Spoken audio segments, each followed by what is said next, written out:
This is happiness, to be everything at once.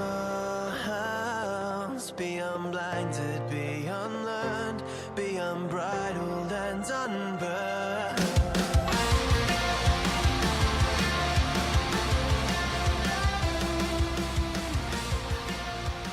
Hey everyone, and welcome back to a brand new episode of Mood Prep. My name is Dave Nixon, and today we're going to talk about kind of like what to do, but more about the importance of knowing what not to do.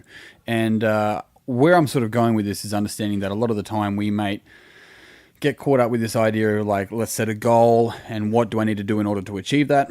And I think that's really crucial. We need to be doing that. We need to know exactly where we're going and why and what that looks like and how, for sure. But a lot of the time we really devalue knowing what not to do, or experiencing things knowing that that's what you don't want. And it's important to look at both sides. And I think the positive side of knowing what to do and all that sort of stuff is great. But really knowing what you don't want in life is fucking crucial, because it allows you to set standards.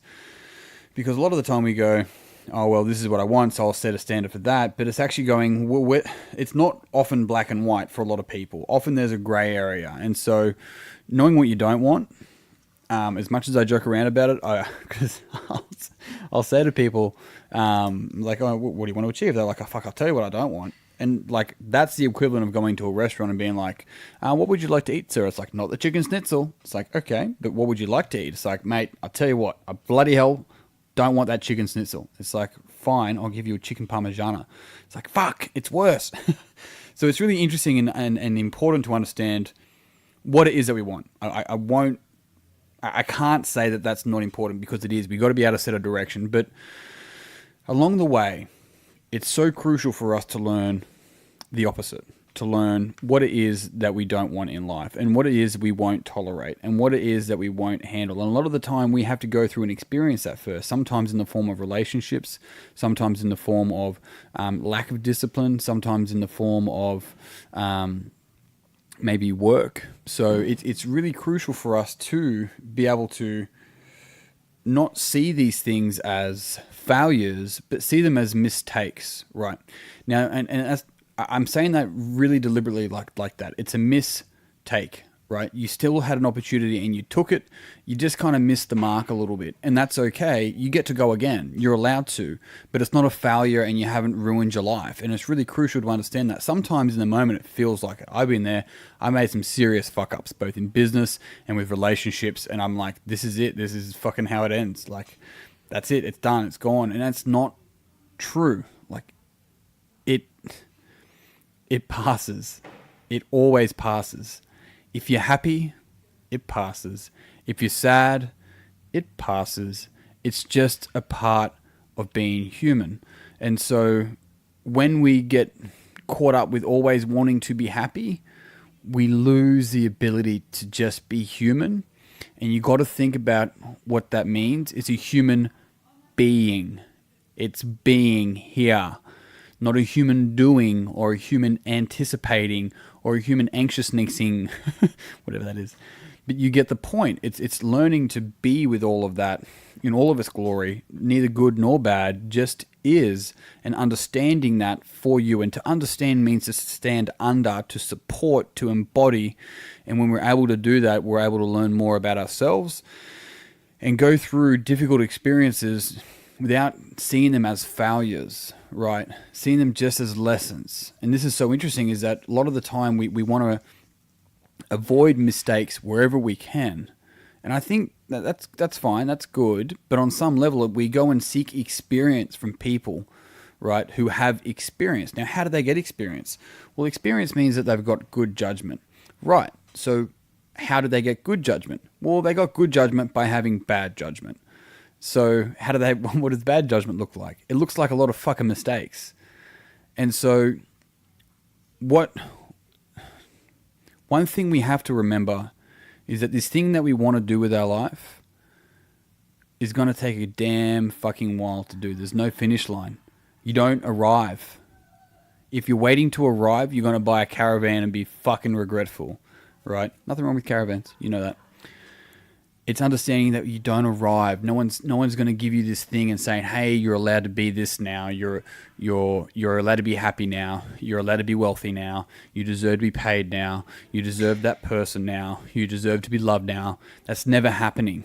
That's all conditional, and it's all made up, and it's all constructed, and none of it's real. And we can change it with a bit of work. It does take work, but we can change it. And so a lot of the time we're actually living in what we realize. What we don't realize is what we don't want, because we're constantly chasing what we do want, not realizing that we're able to elicit that state and be in that space right now. Because if you're not grateful with what you already have, why the fuck do you think the universe is going to give you more, right?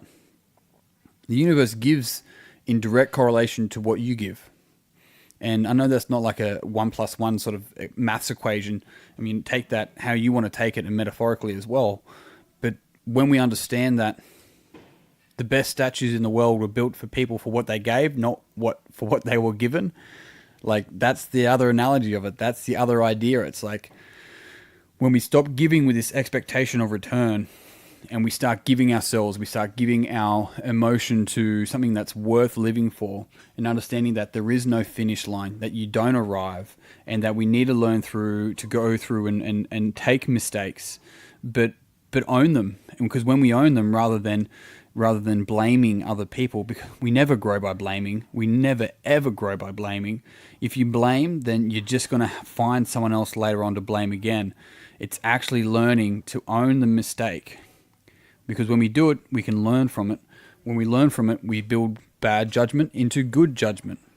And good judgment teaches us experience, teaches us to be persistent, teaches us to persevere, and it teaches us to be patient. And you look at those three skill sets, and then you look at anyone that you look up to who's successful, and I promise you they have those three things. And so it's truly, truly important to learn about what it is that we do want, but it's also okay, and more often than not, integral to your success to learn what you don't want. So it gives you scope, it gives you scale, right?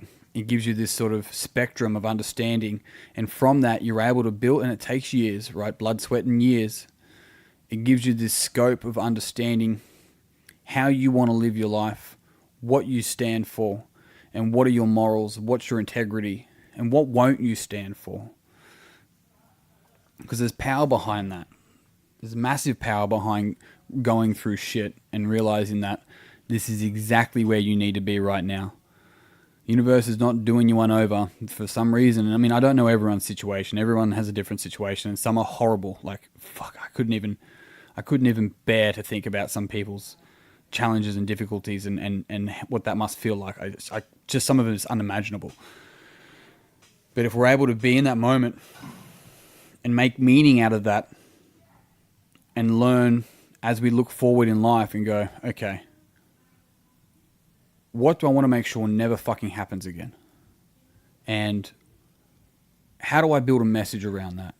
And then what is it that I want to do with my life? And how do I want to communicate that? And what is important to me, what has meaning, what has purpose to me. And I've said it before, is that your purpose comes from your pain. And if we're constantly avoiding mistakes, then you're constantly avoiding what it is to be human. So the avoidance of mistakes, the avoidance of failure is the biggest failure there is. Because you're just missing out on half of what is human. And it goes back to the other conversation of going, if you're trying to avoid sadness, you don't deserve happiness, but you won't get it. You don't get it. You have to own the whole spectrum of emotions. That's it. So team, thank you very much for listening. If you found this podcast beneficial, it would mean the world to me if you'd pass it on to someone else that you think would also find it beneficial. If you share it on social media like the gram, please tag me at DDNix. I'd love to say thank you and share it as well. Otherwise, team, check out the Mood Prep podcast. That's what this is. Fuck it. The Mood Prep membership. It's on the davenixon.com.au/memberships. Check it out there. Otherwise, that's it. I'm out. As always, thank you so much for listening and tuning in. Until tomorrow, peace and pizza. Kick today in the dick. Slay the dragon. I'll see you guys soon. To be everything at once, be unblinded. unbridled and unreal.